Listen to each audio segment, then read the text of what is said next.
Hi friends, merit line audio systems చూస్తున్న YouTube channel చూస్తున్న ప్రతి ఒక్కరికి గుడ్ మార్నింగ్. నా పేరు నరేష్. నేను ఉండేది లింగంపల్లి నల్లగండ్ల ఏరియా. భయ్య యాక్చువల్లీ మార్నింగ్ ఒక వీడియో పోస్ట్ చేశాడు. క్యాష్ ఆన్ డెలివరీ ఆప్షన్ పెట్టండి అని చెప్పేసి ఒక వీడియో పెట్టాడు. బట్ ఒక మనిషిని ఇంకొక మనిషి నమ్మకపోతే సొసైటీలో ఒక మనిషిగా మనం ఉండి కూడా waste bro.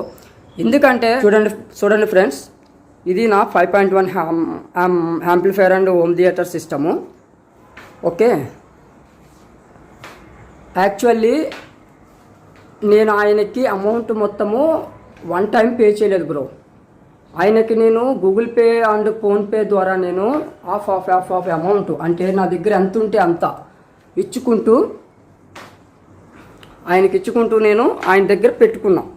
Source of amount credit చేసి పెట్టుకుని ఆయన దగ్గర పెట్టుకున్న తర్వాత నేను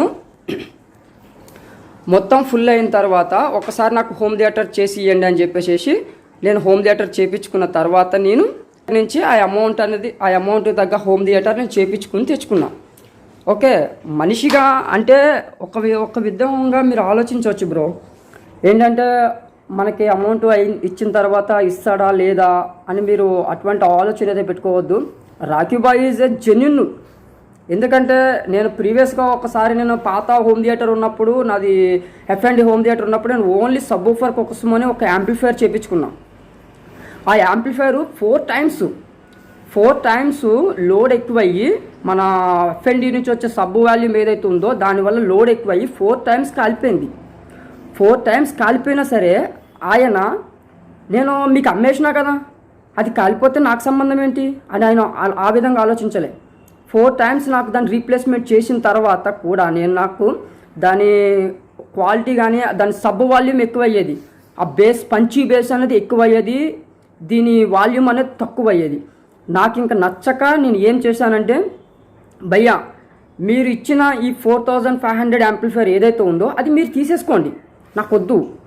బట్ మీ ఇంట్లో ఉన్న హోమ్ థియేటర్ సిస్టమ్, నువ్వు పర్సనల్గా వాడుతున్న హోమ్ థియేటర్ సిస్టమ్ నేను చూశాను ఆయన వాడుతుంది. ఎందుకంటే ఆయన ఇంటికి నేను వెళ్ళాను, నేను కలిసిన తర్వాత కూడా ఆయన హోమ్ థియేటర్ సిస్టము ఆయనది ఒక ఇంగ్లీషు బట్ ఏదో సమ్ యాక్షన్ పిక్చర్ ఏదో చూస్తున్నాను. వెళ్ళేసరికి నేను చాలాసేపు ఒక గంటన్నర స్టే చేసి చూసిన తర్వాత నాకు అదే నచ్చి భయ్యా నాకు ఇట్లాగే కావాలి, నాకు అట్లాగే చెయ్యి, అమౌంట్ ఎంతైనా పర్లేదు, బట్ అమౌంట్ మొత్తం ఒక్కసారి ఇచ్చుకునే స్టేజ్ అయితే నాది కాదు.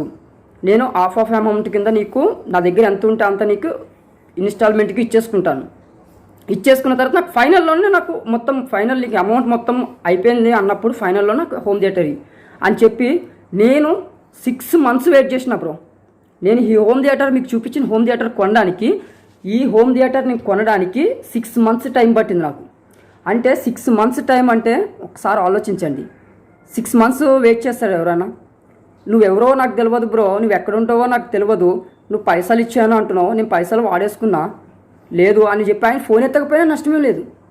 కానీ నాకు any time night 1 o'clock phone చేసినా సరే నా ఫోన్ నెంబర్ నుంచి ఆయన ఫోన్ లిఫ్ట్ చేసేవాడు.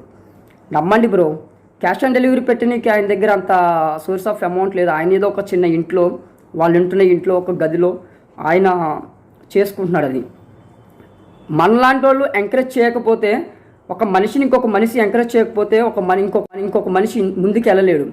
ఎంకరేజ్ చేయండి. మహా అంటే ఎంత పోతే బ్రో, ఒకవేళ ఎవరో ఫ్రాడ్ చేస్తున్నారు, సొసైటీలో ఫ్రాడ్ చేయట్లేదని లేదు, చేస్తున్నారు. బట్ ఫ్రాడ్ చేసే మనిషి ఎవరు, ఫ్రాడ్ చేయని వాడు ఎవడు ఐడెంటిఫై చేసుకోగలగాలి. ఆయన వాట్సాప్ నెంబర్తో సహా మీకు యూట్యూబ్లో మొత్తం డీటెయిల్స్తో సహా ఇస్తున్నప్పుడు ఆయన మిమ్మల్ని ఫ్రాడ్ చేస్తే మీరు ఈజీగా కోర్టుకు లాగొచ్చు. ఓకే, మనిషిని నమ్మండి bro. Rocky boy is a genuine person. నాది గ్యారంటీ, 100% గ్యారంటీ ఇస్తాను నేను దానికి. Okay, thank you bro.